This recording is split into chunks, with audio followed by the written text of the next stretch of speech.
The concept for EPARTRADE is basically, in my opinion, there's a big hole in the internet. So the internet started many years ago, but there's never been an online business community for racers on the World Wide Web. The need for EPARTRADE is actually quite obvious. Basically, people in the business of auto racing need a place online to hang out and to get their problems solved. It's extremely simple for a buyer or for a supplier to interact on the platform. The first thing you need to do is sign in, which is free. And the second thing is, when you see a product that you're interested in, all you need to do is click on request more information. If it's a company, you click on request more information, and then from there, it is forwarded directly to the buyer or to the supplier. You can go to epartrade.com, you become part of a community of businesses in racing, and it makes sourcing products much easier than just on the internet or using Google. At EPARTRADE, there is no e-commerce. It's literally a connection just like at a trade show. So now, any time of the year, a buyer could reach out to a supplier through an email. More than that, it's a place to go just to keep current every day. So it's a good place to start your workday in your racing business or in your offices of your professional race team. And you know you're current when it comes to new technology, industry news, technical papers, technical videos, all of that and more. We're not looking for a million hits per day. All we want is people who are really the volume buyers of racing products in the racing industry to be part of the little world of EPARTRADE. We have racing businesses participating from around the world. So you get suppliers from around the world, you get buyers from around the world. EPARTRADE really eliminates having to travel, closing down your shop. Now you have a place to showcase globally your racing product and technology. Good morning from California. I am Francisque Savignan, the founder and CEO of EPARTRADE. Welcome to Race Industry Now, the technical and business webinar series from EPARTRADE presented by ARP. So today, Judy King won't be with us, but she'll be back next week. She wishes she was with us today, but the great Jeff Hammond is here. Good morning, Jeff. How are you? Well, you're really stretching it on a Wednesday, aren't you? The great. Just back it down. Hey, Jeff Hammond's with us, okay? Just relax. Yeah, well, you know, you're just great. And you just finished the SRX series. Yep. So how was it? It was fabulous. I mean, with the drivers and the different venues that we went to, the experiences we had over the weekend with all the interaction of the fans, anybody that was watching it on CBS the other night, on Saturday night for our finale up in Nashville at the Fairground Speedways. It was a huge crowd, energetic crowd. And in the end, we saw a great father and son battle between Chase Elliott, NASCAR's current champion, and a former champion, as well as a Hall of Famer, his father, Bill Elliott, and the legendary Smoke, Tony Stewart. I mean, they were all up there battling away along with Bobby Labonte. I mean, it was a fantastic finish, fantastic 6 weeks, and can't wait till the next year when we bring it back and with more different venues to go to. Different drivers. I mean, it's going to be something I think we'll be looking forward to. It's almost like, to me, a television show that I love very dearly that Kevin Costner's in, Yellowstone. It's the kind of thing that in the summer you can't wait till it comes on.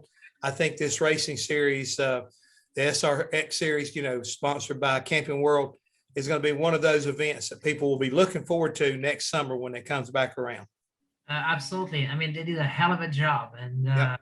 We have a lot of good friends involved in it. So, and you're the number one. So that's Jeff.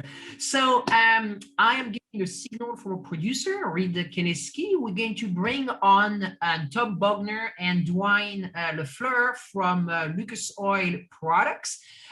Judy has worked with Dwayne for many, many, many years. He's a guy that you see at every track, every weekend. We saw him recently at the NHRA race in Las Vegas. So Dwayne is a big player in the industry. We're very happy to have them on. So I see their name popping up. We're going to ask them to start their camera, and we should be on for the next hour. We're going to be talking lubricants. So I see Tom, I see Dwayne. We're going to ask you guys to unmute because I think you're on mute right now. All right, got there we go. So, Jeff Hammond, you're in charge. We'll see you in about an hour. All right. Thank you very much, Francis. Good morning, gentlemen. How are you? Good morning. Thank Well, you. thank you. Doing well. Glad to Thank you very have you. much. Now, I see Dwayne, I see Tom. You want to introduce us to the other gentleman? I do not have his name in front of me. Yeah, Jeff. So I have Greg Hugo with me here in my office. Greg is our head chemist and the senior director of research and development for Lucas Oil Products. And I thought it'd be really instrumental to have Greg in sitting with us in case we get some of these really high tech guys on board. He's our formulator and been with Lucas how long, Greg? 6 years. 6 years. So he's been a big instrumental part on not only our additives and the high performance side, but our oils that would be with like Richard Childress Racing and some of those. So I'm waiting in the wings here if somebody needs me or has a question that pertains. Well, hey, let me lay out how the plan works here for me. Okay. This right here is nothing but a bunch of old boys sitting around talking racing at the local bar. Okay. We just want to let it fly, and hopefully we get some questions from our panelists and stuff like that, viewers, that we can, pick your brain a little bit, educate them, and have some fun doing it. I mean, don't be afraid to share stories and tell us about things that, we behind the scenes. I mean, that's what we're looking for. Any technology you can share with us, more than happy to get it, but let's make darn sure that we don't leave anything on the table that we feel like it's relevant to our listeners, and particularly myself. I mean, I'm going to tell you right quick. I mean, I grew up in the early days when people started talking about additives this and additives that. And you had a lot of people who would sit there real quick and jump up and say, hey, it ain't nothing but snake oil. And everybody's just trying to get something in the engine. It ain't doing anybody any good. It's just, da. But we have learned a lot like coatings, the proper type of additive in the right scenario is just as good without having to go to a special company to take a part out to get it coated, put it back in so we get a longer life in it. So, I'm here to listen, but at the same time to educate. So, just Tom, take off. I mean, whoever wants to, Dwayne, good morning again to you. Whoever wants to lead out, I'm sure you gentlemen have talked about this. So I'm here to kind of referee and direct and guide and keep us from crashing. That's the big thing. So Sure. let's have some fun. And like I say, tell us what's going on at Lucas Oil, because we hear and see so much of it around the racing world today, as well as when you go into any auto parts store, you guys are very prominent. So share with me what we need to know about Lucas Oil today. All right. Well, I think we should start briefly with, how Forrest and Charlotte Lucas started the company back in 1989. Just a very small operation. Forrest had several fleet trucks that he was driving, and he came across some additives basically that worked at sealing up leaks, improved his fuel mileage in his trucks, and created the 4 core products for Lucas Oil, which started out with heavy duty oil stabilizer, our fuel treatment, upper cylinder lube, transmission fix, and our power steering stop leak. And here today, we're over 200 products, Greg. Now we're up to over 200 products. And the additive side of things really grew the company. Forrest actually took those additives and started spreading them around with some of his trucker friends and, proved to these guys that these worked, and decided to go forward and try to create the company. Invested some money to start in a little small spot here in Corona, California, and started blending little small batches, and he and Charlotte would deliver them. I think the very first products went to like truck stops, and he literally, it's a pretty incredible story when you see where Forrest and Charlotte are today in Carmel, Indiana, and us having 3 locations basically, plus golf courses, and Forrest is invested in real estate, and everything he gets involved with, he owns and he pays for. He doesn't believe in taking a credit line. So if he couldn't do it, he didn't do it. No, it's a name that is synonymous, like I say, in so many different places. And, I think the one that catches me off guard is the one in Indianapolis. Whenever you go up and you got the big Lucas Oil Stadium up there. I mean, it's so we all know that motorsports and racing, when you say Indianapolis, it's all synonymous. I mean, it's part of the family. And you think about the products, you think about,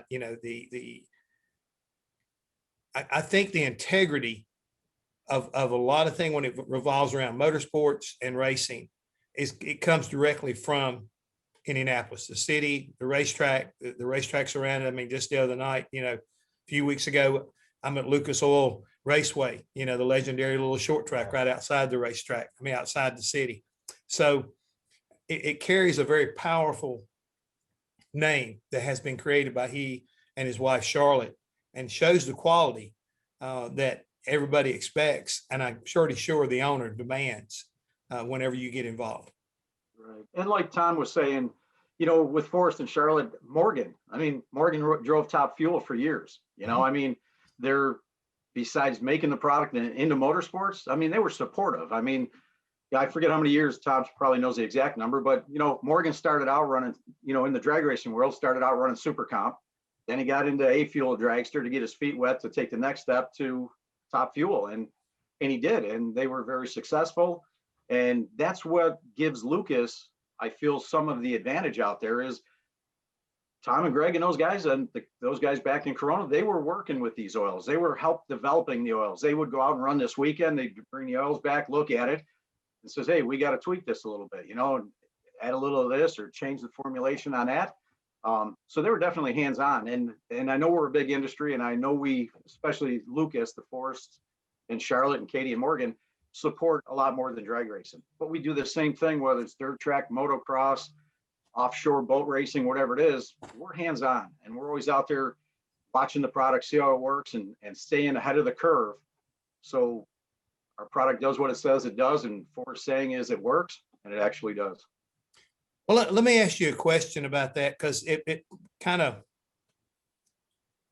caught me a little bit off guard. I want to make sure I get part of the backstory here and understand it better. Is the fact that, that he was a trucker, and he had a problem with his trucks, and he was trying to make something. Who was the big idea about this? Because you're not is he a chemist? Is that where his background comes from, his chemistry, or what did he do to come up with the initial products that made him so, successful? Well, Forrest is definitely not a chemist, and he was just an innovator, basically. I'm not even really, he's kind of all kept that secret, how he came up with his initial secret additive that we use in multiples of products. I think it's very interesting, though, how a guy just like a small little trucker could find something. He literally was playing with the other additives, trying to find something. And it worked, in his own fleet. And literally just every dime he could put aside, saved up so he could actually try to get something produced into a bottle. And it's definitely a self-made, story with Forrest. And I'm the least experienced of the three Lucas people here, but I do know that Forrest is always very friendly, amicable person, and he would partner with people in the industry. And I know that specifically he brought someone over from a major oil company that helped him in development. So though he didn't have technical expertise himself, he had pretty good instincts and relied on the advice of others as well. So it's both a in-house development, but also he had connections with people with state-of-the-art knowledge of lubrication at the time. Okay, with that being said, Greg, for example, can you give us some insight about the process of developing new products or redefining the products that exist to today's needs? And again, we realize that we're addressing temperatures, lubrication, overall wear when it comes to a lot of the products that you folks, specialize in. How do you continue to do that? I mean, do you guys have your own dyno? You have your own engine people, gear people, transmission people? We have our own laboratories, but we don't have tribometers or dynamometers, but we do have pretty good connections. And so, for example, with ECR in North Carolina, they have a lot of sophisticated equipment, and we've partnered with them. Their dynamometers can read horsepower to a tenth, which is really pretty impressive. Sort of my philosophy since I've been here in assisting them and others is that, to a racer, probably the most important thing is horsepower, right? And then after that is durability. So we try and push the envelope as much as possible on delivering power. And it sounds funny, you mentioned that you have a history in this field, and that there was a lot of skepticism about a lot of things, especially oil additives. Well, honestly, when we're talking about the contribution of the oil, it's often measured in tenths of horsepower, maybe half a horsepower. One year, several years ago, we developed an oil that essentially increased power for ECR over 3 horsepower, and they were pretty ecstatic because that racing is a developmental process and a high technology process, but it's constrained by rules, right? And so the engineers and designers are working to exploit tiny gains wherever they can. And what the R&D director at ECR told me at the time was that 3 horsepower to them probably represents at least a year's worth of cumulative work in all areas to just increase the power just a little bit, because where you win is on the margins. If you can increase that margin just a little bit, not to diminish the contribution of the driver, of course, and the pit crew and whatever else, but in the big picture, if you can increase the power against your competitors by just a small margin, you're increasing your likelihood of winning that race. And so, that's the driving force. And then, of course, we want to make sure that the engine's durable enough to make it through the race. But it seems, it's a kind of a funny thing, because a lot of what we do in racing is not completely different than what we do in regular lubrication development. What's fuel economy to a daily driver is power to a racer. And so the two concepts are sort of locked together. No, I totally understand and get it, because my crew chief background, I always worried about the handling, trying to get it to go through the corners and everything. But I'll be honest with you, the best handling race car you've ever seen is down the straightaway. So when you're talking about 3 horsepower, all of a sudden you made my car handle better through the corner, because he doesn't have to get through the corner as good to make up a little bit being off there if he's got 3 extra horsepower. I mean, it's that simple equation that everybody, I think, in any motorsports avenue, whether it's drag racing or boat racing, like you've already talked about, it doesn't matter. If you've got that little extra horsepower and that reliability is there for that, you've made a huge jump against your competition. Right. Now, the other part of that equation is once your competition finds out about Lucas Oil, now all of a sudden you've equated it, you've closed the gap on it quite a bit. But no, those kind of minute improvements in everything, every aspect of it, even to the point of, if you have something that's works for the transmission and the rear gear at the same time, rolling resistance is a big thing. Right. Especially in the NASCAR world. And I'm sure it's the same way drag racing, because we know how much they're dealing. I mean, at one time we all talked in tenths, and then we went to hundreds, and now we're at thousands. I mean, that's where your company has probably helped everybody that I've been able to understand the benefit of every one of your lubricants. Because let's face it, we're, as engineers and as engine builders and as car builders, we've gone to coating to try to reduce friction and reduce heat to increase horsepower. And then you add your product in there to where, I mean, let's face it, guys, at one time, a 50, 50 weight oil was commonplace in racing. And it ran out like pancake syrup or something like that. Now today, the stuff you poured out, it pours easier than water. Yeah. I mean, and you're lubricating, and you've increased, not only you've decreased the friction and the heat, and lubricated everything as efficiently as we did back then. I mean, it's just, to me, it's mind boggling what I have seen occur in y'all's world and our world in the last 40 years. And you have to go off of what Greg was saying before. I mean, oil does lubricate, right? And it helps make power and make motors live. But the big thing is cooling. And last time I was down at ECR RCR shop talking with the engine folks, it was funny because they says, hey, we're trying to make power, make these motors live. And the crew chiefs are taping off the front, and it's all aero package, and they're slamming them on the ground, and now everything's running hotter.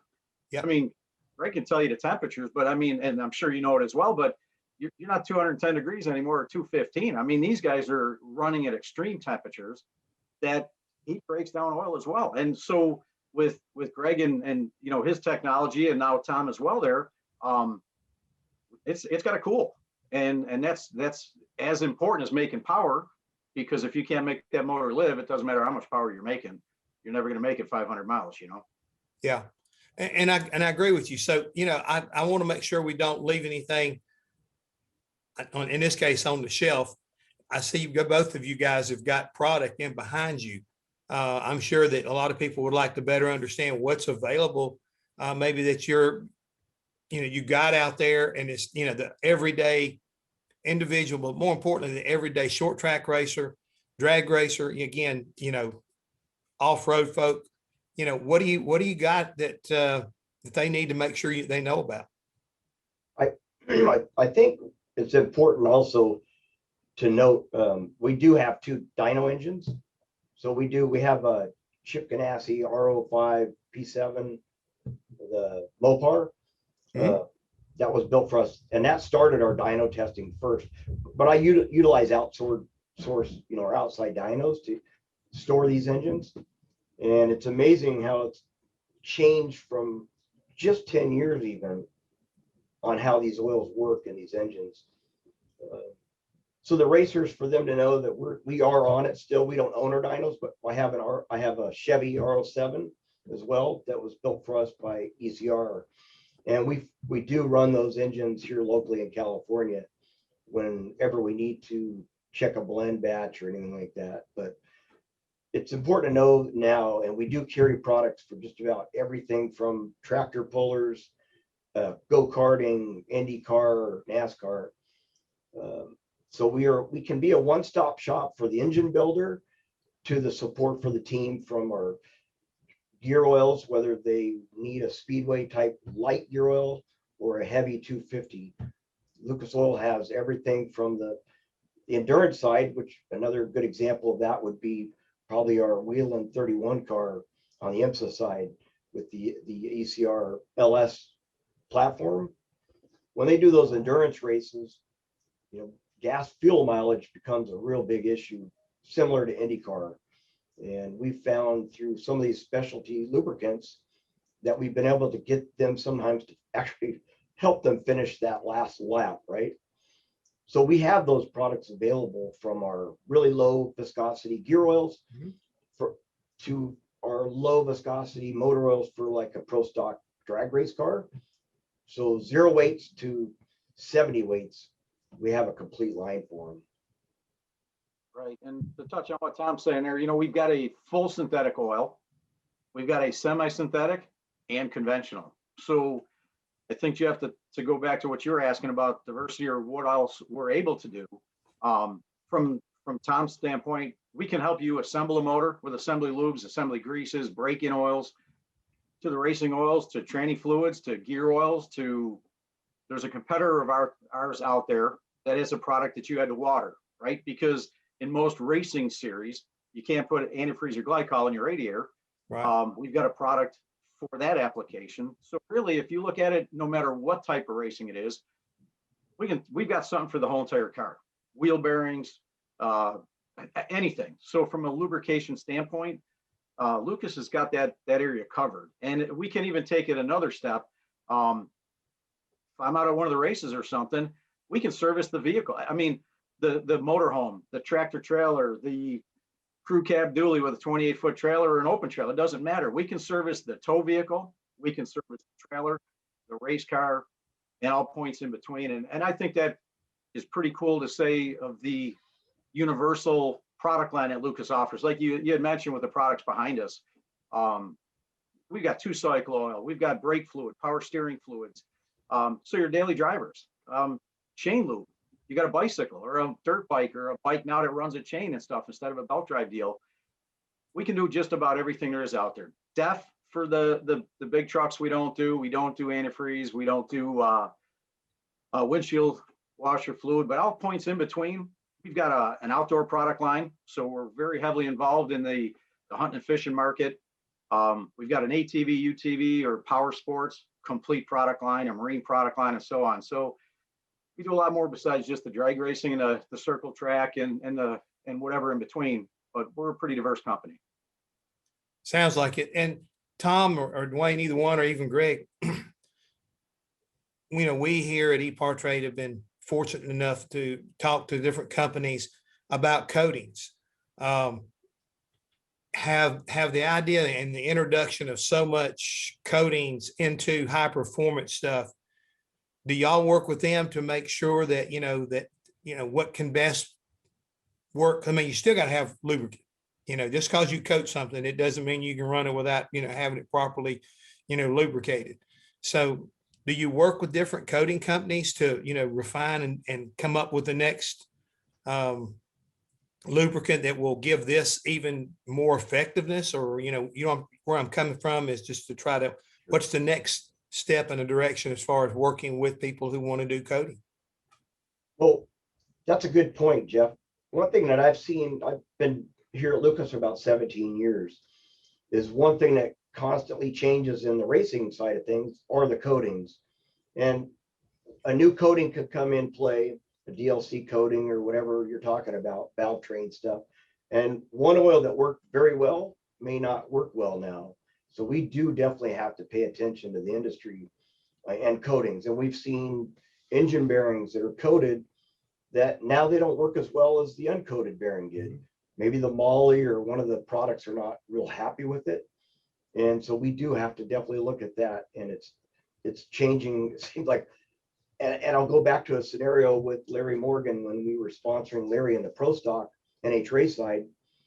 They changed on one of their rockers to a different coating. And now all of a sudden we were having push rod issues that we didn't have before. And we literally had to reevaluate the 0.5 weight and take a look at some slight changes to address that, because it was in multiple teams. So it was basically looking at all the teams that the oil worked perfect until the industry changed apart. And then we had to make a change to get back on board. So we're definitely paying attention. Yeah, to date, I think we're probably working more with the engine builders and racers as they work with coating companies. But I think your point is well taken, that as this technology evolves, we should probably be working more directly with coating companies. So I don't think we've really taken that step yet. But the chemistry that goes on, as far as it's understood, is very complex. People throw around language like zinc or ZDDP or moly all the time. We know that they work under certain conditions, and basically how they work, they're forming a tribological film. The ZDDP molecule is actually degrading and forming what I often call a scuffable or surface that is formed, removed through friction and wear, constantly reformed. Well, that interfacial surface event is influenced by what that surface is. If it's a ferrous surface, aluminum surface, if it's a diamond-like coating, the chemistry is going to change according to the nature of the surface. So it's a good point. It's a good point. It's probably a frontier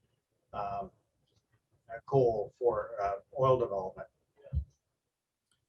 Well, like I said, that was one of the things I was just curious about, because all the improvements that you guys are making and they're making, if you continue to work hand in hand, that's where 3 more horsepower will eventually be squoze out somewhere, be discovered. And I think that's what everybody's working toward, is because we're pretty much maxed out of what, when you get to these, especially NASCAR, what they're going to allow you to do with camshafts and combination of bore and stroke and everything goes along with it. And you're maxing out on everything, but it's the little things that we've already been talking about. Is the future. I mean, it's got to be the future, because that's, I don't know what else more you can do. If they won't let you turn it anymore and won't let you put any more compression in it than that. So where are you going to find that power at? Where are you going to find that reduction in heat and the next speed going to come from? But, let's don't forget, and folks out there that are watching this and listening to what's going on, I'm sure you got some questions for these gentlemen. Don't hesitate to fire them off in there. We'd love to get you involved.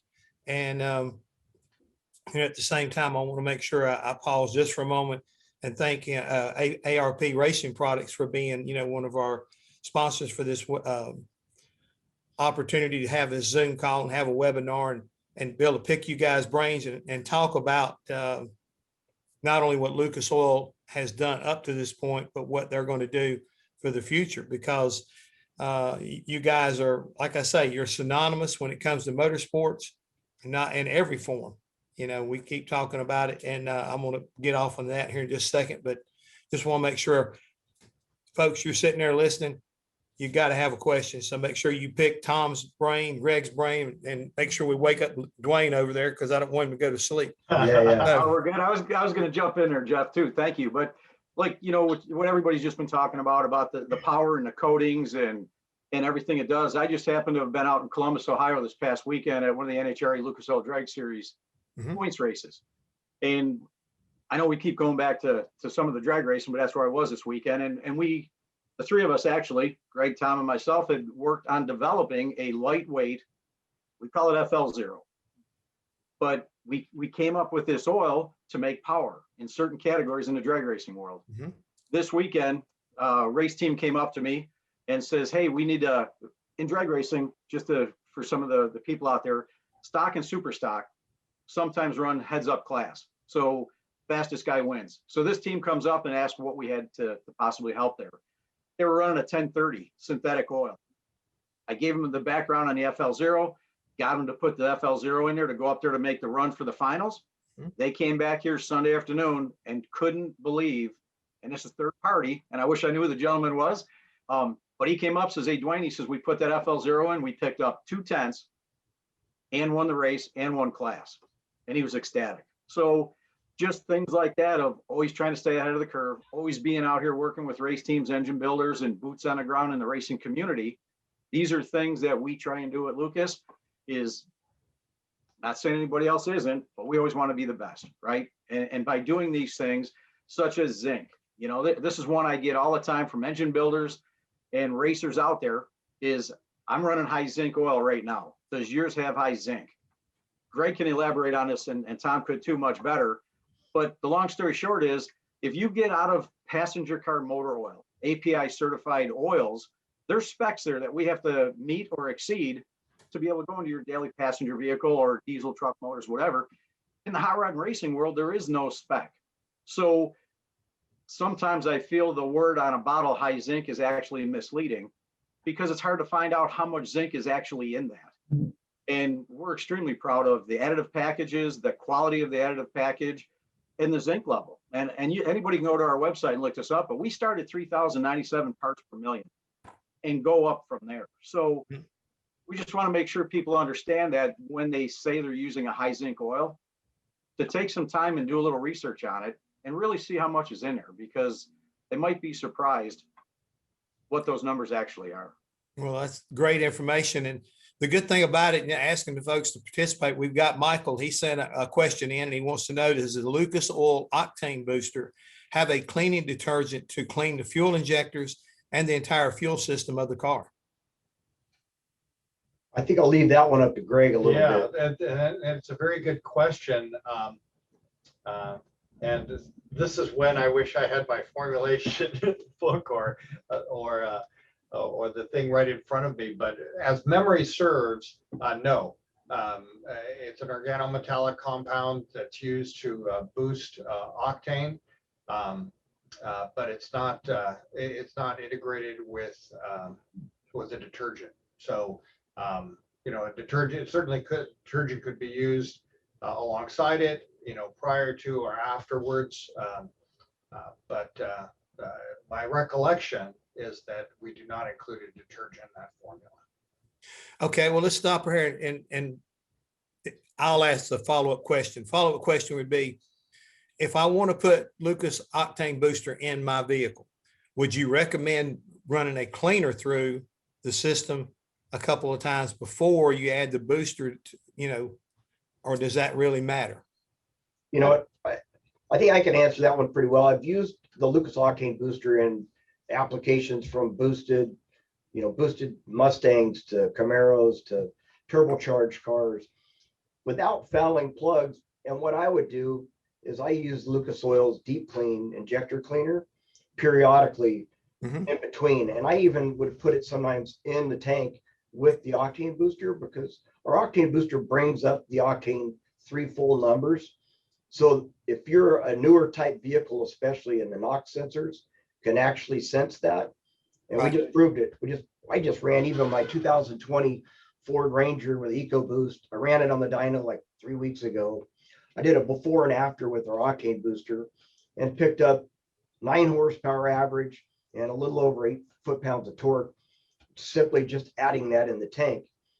And with the newer spark plugs, iridium plugs, I want to be careful that I don't have too much of the MMT type additive buildup. So periodically I can just run a deep clean through that, keep everything clean, and away you go. No problems with my CATs or O2 sensors. But I do recommend the guys that use it religiously to every now and then run like a deep clean or a system cleaner through it, just to help remove some of that little bit of deposit that you'll see like an orange color on your spark plug, to keep everything clean. That's what I recommend. And I've used it for 15, 16 years on multiples of applications without ever having an issue, but I've always kind of followed that structure of maintenance. Yeah, and to springboard off a little bit of what Tom was saying about increase in horsepower with octane boost. Decades ago, there was sort of this myth that higher octane fuel meant better fuel economy. And in those days, it really wasn't the case. I mean, it's better performance, lack of knock and pinging, but modern vehicles have NOx sensors. And, what decades ago we tried to blow apart a myth is now actually true, because if the fuel resists detonation, pinging, knock, the sensors and the engine control systems push up the timing to get better horsepower and better fuel economy. So a higher octane fuel actually will give you better performance and better fuel economy. So there is benefit there in high octane fuel and in octane boosters. Yeah, that's one thing we got to bear in mind with the smart part of the computer now that's on a lot of these cars. I mean, it's every second it's adjusting accordingly what it needs to be, what it's reading. Because you might go to one service station and get this type of gas. I'm talking about regular passenger cars. Right. And all of a sudden it has to adjust for that. Same thing with racing. I mean, you may go and get you some, CAM 2 fuel.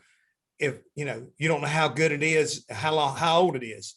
So you need that computer to adjust accordingly. So everything we're talking about is relevant to getting the best you can whenever you show up at the racetrack or go down the street. Hey, real quick, we've gotten a couple of questions here. Like I say, we got our guys woke up now. They're wanting to ask a few and pick your brains a little bit further. How many and which NASCAR Camping World trucks officially use your oil, and what range do they use? I can help a little on that one. So we work very closely with Jordan Anderson in the Camping World Truck Series. great driver, great family, great people. The other end of that deal is we work with ECR and RCR, right? So who's ever on their engine loan or lease program are going to be the ones that are running that. So unless Tom might know exactly, I can't answer exactly, what team numbers or what teams are running them.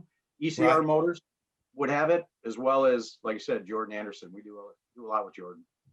Yeah, so to jump in on that, we're the official oil of our Childress Racing. By being that, we supply quite a bit of oil to them. We supply them in drums. We send them 5-gallon pails.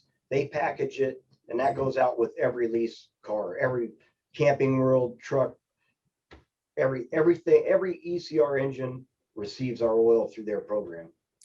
Right. Yeah, and I'd like to add there, I mean, just from my own experience and knowing the folks up at RCR and ECR, they build a lot of engines. It's not just NASCAR engines. I mean, they do all kinds of short track programs and everything like that. So I mean, they cover the range, and they got a lot of product out there that's being very successful.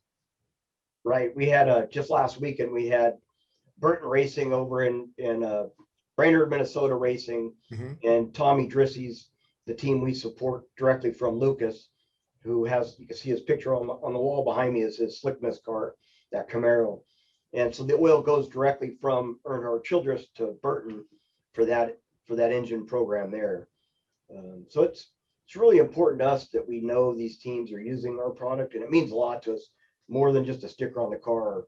I think it's very important to us that the teams are using the products, succeeding with the products, and then if they see changes for some reason, that's where Greg gets to jump in, and we know now we're going to have a new NASCAR engine, and so I know Greg's already in discussions with Bob Fisher and some others at Earnhardt Childress, because we will be developing a new oil for the next generation. Well, speaking of that, Rick Bailey sent a question in. Does Lucas have an engine oil product that is designed around blown applications? Most definitely. We Right. have, so when it comes to supercharge applications, and obviously it could, if he's talking blown, maybe he's talking like a drag, maybe alcohol. So when we look at NHRA side of things, we have a 50 weight that's conventional, a 60 weight that's conventional, and a 70 weight that's conventional. These are all oils designed to be run with the boosted cars that are typically on alcohol or nitromethane. So Right. if he's running a boosted car, and we're talking a heads up class, I guess we need to know a little bit more what class he's running, and we could definitely tell him which grade to go for. And Right. just a quick note on even our 50 weight, even being a conventional oil, that oil's gone 481 miles an hour in the Speed Demon. So Wow. even though it was conventional, it took 50 plus pounds of boost on straight out, methanol for over 5 miles. And I've been able to go out with the team and participate with the team. Yeah. And That's pretty remarkable. So, there's just so many different applications that require different oils. And I would personally think a synthetic would work better, but for whatever reason, in that big block twin turbo that Kenny Detweiler builds, and we tested it on the dyno before, and that engine's in the car again, ready to go to Speed Week again. So we're hoping to see 500 with George Petit driving this year. But yes, we do make specific oils for boosted applications. Okay. And those are used in the truck and tractor pulling series. And the same thing, if it is a drag application, and we try to make this simple for the customer, but they run different oils in 1/8 mile than they'll run in 1/4 mile, in some of these blown applications. We deal with Pat Musey and Charlie Buck and Mike Janis and those guys. And most of the motors Mike Janis is building are truck and tractor pulling and 1/4 mile drag racing motors that are blown. Musey and Buck, those guys do a lot with the PDRA group, and those guys are running 1/8 miles. So they're going to be running a different style of oil. But to answer the question, yes or no, yes, we do. And I'd have him check with his engine builder to get a little bit more detail on that. But we do have stuff that will work in blown applications. Okay. And since we've kind of, touched on this and the way the panel and everything right there, I mean, where our viewers are listening right now, do you guys have like a hotline that somebody can call into Lucas Oil and get questions like this answered during the course of the week? Yes, yes, we definitely do. Forrest was really adamant when he started this company that he wanted to have somebody in customer service that was taking calls, you know, just 5 days a week. So Monday through Friday, you can call our lucasoil.com online or our 1-800 number and talk to a representative, because we know how difficult it is out there nowadays to call in and just about any company get put on hold for hours. So we have a pretty extensive staff, both here in Corona and in Corydon, Indiana, that are on the phones from 7 a.m. to 5 p.m. Monday through Friday to take any customer service related calls. And if our customer service has a problem answering that question, they'll fire them over to myself or Greg or Brandon Way, our junior chemist, so that we get the right answer to you. All right. Well, okay. Here's one I think is kind of confusing me, but hopefully you guys can answer. Can you use a synthetic oil stabilizer in non-synthetic oil? Yes, you can. And I get asked that one a lot when I'm out on the road. And so we actually have 3 oil stabilizers. We have a heavy duty oil stabilizer that comes in a white bottle and a quart jug that was one of our core 4 products. We offer a pure synthetic oil stabilizer in a quart container, gray color, that can be used. And one good thing about Lucas is read the bottles, because it's very thorough on what it can be used for and what applications. So to answer that question that popped up, pure synthetic oil stabilizer can be used in conventional oil, but we even recently came out with a low viscosity stabilizer for the newer vehicles, the 020, 520s, and 530s for the new passenger car motor vehicles. So just so that people are aware, we do offer 3 different oil stabilizers right now through Lucas. Okay. This question may have already been answered because I think you touched on it a little bit, but we do have another question here that says, when you look at the same family of Lucas oils and all the various weights, are they generally formulated? For example, the SAE 50, the 60 and 70, which y'all mentioned, used in methanol blown applications. Are they are formulated pretty much the same? They're very close. We have adjusted some of the additives as the viscosity grade was heavier, such as if you look at our sheet between a 50 and a 70, we've upped the additives, some of the moly, some of the zinc and phosphorus. We've increased a little bit in the heavier viscosity because they're running those in blown alcohol applications or top fuel with a lot of fuel dilution. So we upped those additives a bit for those a little heavier oils that we knew really needed that, especially when they get, look at a top fuel car, they put cylinders out all the time. All that nitromethane is getting into the oil. So we found by increasing those additives a bit, we could help save those parts. Even if they didn't complete the run, we want to save the parts if we can. Right. There tends to be a similarity in product line and the method of formulating, but as Tom indicated, like 70 plus is, it's typically top fuel, and the objective is to keep that engine in one piece. Right. And so that sometimes requires a little bit of out of the box thinking to accomplish that would be a little unconventional, the lower viscosity grade oils. Okay, we got a question here. It might be also something we haven't really touched on as far as your products are concerned, but can you develop or explain on oil pressure and how important is it to have high oil pressure? And I know that to be, that's a lot of times that's an engine builder's question as much as anything, but what do you say? Well, I still feel definitely the pressure is very important. Volume is probably even more important, but as we see the oils picking up fuel or degrading from heat, whether it's a NASCAR, the oil pressure is definitely important. And we see in the drag racing world where many times if they're running just a wet sump system, at the end of that run when they're decelerating, there's almost no oil pressure for that split second. So I think keeping that oil pressure up helps keep that lubrication where it needs to be when they lose that lubrication. And it happens in certain track as well. Sometimes on a turn, maybe they're just taking, literally the G's are pushing on them, and that oil needs to be there. So the oil pressure is very important, whether it's a wet sump or a dry sump. Obviously, you have to have the good volume with it, but the drag racers, they panic, and I'm talking top fuel. They panic. They don't see at least 120 psi on the oil pressure, which in a circle track or NASCAR, we'd be probably blowing seals out. We just don't need that much pressure for that. So depending on the clearances of the engine, the application, I do feel, yes, definitely pressure is important. And that's where we see guys that'll throw like our heavy duty oil stabilizer into a 1030 weight, because once they're at temperature, they were losing a little bit of oil pressure, maybe, and it could be, every engine's a little different clearances, whether or not it's a aluminum block or an iron block. We see things shift. We see different ring packs work differently with different weights of oil. Right. But they literally will throw in an oil stabilizer and it'll pick up 10 or 15 psi, and now they're in their comfort zone. It is sometimes a difficult balance too, because like working with ECR,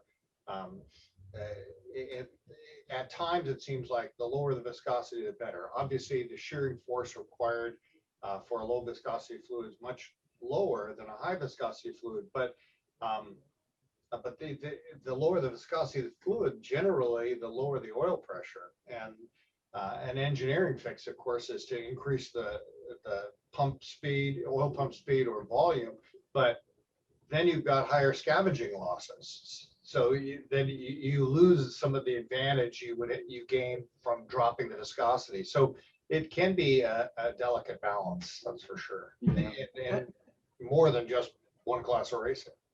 Right. And whoever that individual is, Jeff, if they call the 1-800 number and ask for Tom or myself, we can get a little bit more information, because just before this call, I was on the phone with a gentleman asking a similar question, and if it's a drag racing application over a circle track, whatever, if you're running a 2050 weight oil in a drag racing world, most times, and Greg can add to this as well, we never get to operating oil temperatures, which is about 212 to 215 degrees.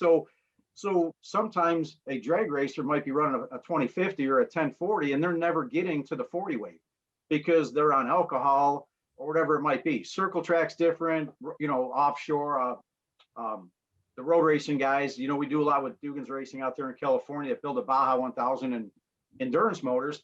They're different. But in the drag world, most times we're not even getting to operating temperature. So to maybe help that individual out a little bit more, answering their question more thoroughly, right, or the 1-800 number, ask for Tom Bogner or myself, and we can get a little bit more information and try and help answer that question for them.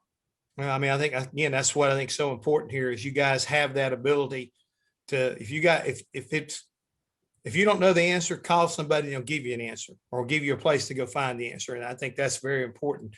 I think that's what's so great about right now. We got these folks out there that they're starting to open up a little bit. We've got another question here. Do you have a full synthetic or a synthetic 10W60 engine oil for an older BMW M engine? Greg, would that be our Euro spec oil? Would that fall into that application? That's the way I'm reading it right now. Is that right there is concerned is that somebody has that need, I guess. So yeah, let me jump in real quick, because we do have a full synthetic 10W60 that we offer to our European customers, because we know it is important with the BMW, Mercedes, and an alternate. So we do have that package. We have it in a liter and also a 5-liter container that we do sell in Europe. We don't really sell that here, but to touch on that, we make a 5W50 that many folks don't even know we make. And that 550 works so well in like Audi applications, Porsche, anything that takes that 1060 range would benefit. In my opinion, I would run the 5W50. It's a part number 10101. And I helped develop that for our Cobra Jets, our Boss 302s. Right. And I run it, I've run it in plenty of BMWs, Mercedes, with great success, being a full synthetic, no problems with leaks. Has a very good additive package, almost like a robust diesel type package. So it keeps all the contamination and suspension real well. But you would really find a benefit, I believe, if you ran 5W50 in that BMW, and you could even run our synthetic oil stabilizer with that, which would actually put you right close to that 1060 range. Right. And that's what I would recommend. I think we got one of your customers out here that's asking a question. Do you offer customer oil analysis? Do we do custom oil analysis? Our customers. We have, but it's not routine. Right. We actually routinely check the oil. You know, Lucas Oil's a kind of an unusual company. We run our own truck, so we're a trucking company besides being an oil company. And we do that for in-house, and we do periodic analysis for customers. But quite honestly, we're not that kind of laboratory, you know, with a high volume throughput. What is the term? Anyway, with routine oil analysis, there are a lot of labs that do that very economically, and we're not trying to compete with them. So generally speaking, I have to say the answer is no. Yeah, to elaborate a little bit more on that, we do receive samples from our race teams and evaluate those, because sometimes they, you know, there's times they want to know if they could go maybe another couple nights on that oil. So they want us to look at the viscosity range, the TBN. Yeah, the TBN, and where how the additive package is looking. So we do that routinely with the race teams, but we don't open it up to every customer, because we have 2 labs, but our 2 labs would be probably inundated. And we need to concentrate on the quality assurance and all the other things, aspects of the oil here. Right. I know you guys said, hey, just, you know, go to a 1-800 number if you've got questions, but we do have, Michael would like to know, is there any Lucas technical team email contacts where that would work better for them, as far as, so they're moving into the line of using more Lucas Oil products? Yeah, Jeff, I mean, I could give them my email address. I don't know if we would do it right on here. I can give it to you, Jeff, that you can maybe repost on here. But if anybody has any questions like that, they can email me direct. My email is DLAFLEUR, just like the spelling of my name there, at lucasoil.com. Okay, well, thank you. And also, Tom said, Francis has already sent something out for one of our guys that they can check with the EPARTRADE also, that about some of this analysis stuff that we have a company there that if they want to send oil to, that's what they specialize in. So people who had the question about that might be the best way to go. Guys, we got about 3 minutes left, and I feel like we've touched a lot of bases and we've answered quite a few questions here today, but I'd feel remiss if I didn't say that, hey, you got any products out there that's hot right out of the, I guess you might say, the vat, that we want to make our folks know, or just tell them to go to Lucas Oil Products and look it up and they can see what's new on the line? What's the best way? I think still the best bet is checking out our website. Every product we make is on there, with also including like TDS sheets and MSDS sheets and all of that. But I am excited that we're still working on some new products that hopefully will be released that will benefit the racing market. And one of them, Greg and I have been working on several years, is an alcohol lubricant, because that industry tends to, alcohol makes great power, but it's so dry. Same with E85. So we've been working on a new product. I have a couple of bottles in my rack back here where I've had the additive in suspension for over 1.5 years without any fallout. So stay tuned for some of those kind of products. Because I think as we see more guys in E85, I think we could sell that to the masses. But Greg and I both, Dwayne LaFleur, we're on it. We're here for everybody. If they need us, don't hesitate to reach out to us. Well, the first thing I want to say, I see Francis is getting ready to join us back, and so must be getting close to the end of our time. But thank you for your time, gentlemen. Let everybody know at Lucas Oil that we really appreciate their support of the racing industry, as well as I would have to say, anybody that's got an engine anywhere that can use your product. 'Cause again, everything you have that I've run across, it's great. I mean, it will do what it says it needs to do. It's going to help take care of your investment the best way I know how to put it. You're taking care of people's investments with a quality product, and also extend my wishes to, Forrest and Charlotte, because thank you for doing what you did 32 years ago with starting Lucas Oil. Very good. Will do, guys. Thanks for having us on. Yeah, thanks for having us on. It's a pleasure. Thank you very much. Thank you. It was a great webinar. We got some good questions, and I hope we were able to provide our listeners some good answers. So the webinar has been recorded. It will be posted later on EPARTRADE and on our YouTube channel. Next week, we will be back at 9 o'clock with Penske Racing Shocks for episode 113. We'll be talking suspension. So thank you very much for being with us today. Have a great week, and let's go racing. Sounds good. Thank Thank you. you. Thank you. Bye. Bye now. Bye-bye. Registering on EPARTRADE is easy. Fill out your name, email, phone number, and create a secure password. Next, select your business type. Choose supplier if you're looking to display products or services and connect with buyers. Choose racing business if you're looking to find new parts and connect with suppliers. Choose race team if you own or are a member of a professional racing team. Begin typing your company name. We most likely already have your company in our database, which you can select from the drop-down. Then, enter your job title. Choose Claim Company if you'll be editing your company profile. Other members of your company can choose Join Company if they'd like to use EPARTRADE as well. You can view and agree to our terms of use here. If you'd like to receive our weekly newsletter, choose Accept. Click Register Now, and your registration will be submitted for approval. You'll need to confirm your email once it goes through. To keep our platform industry only, you'll be approved shortly after. If we require additional proof of business, we'll reach out. Welcome to EPARTRADE.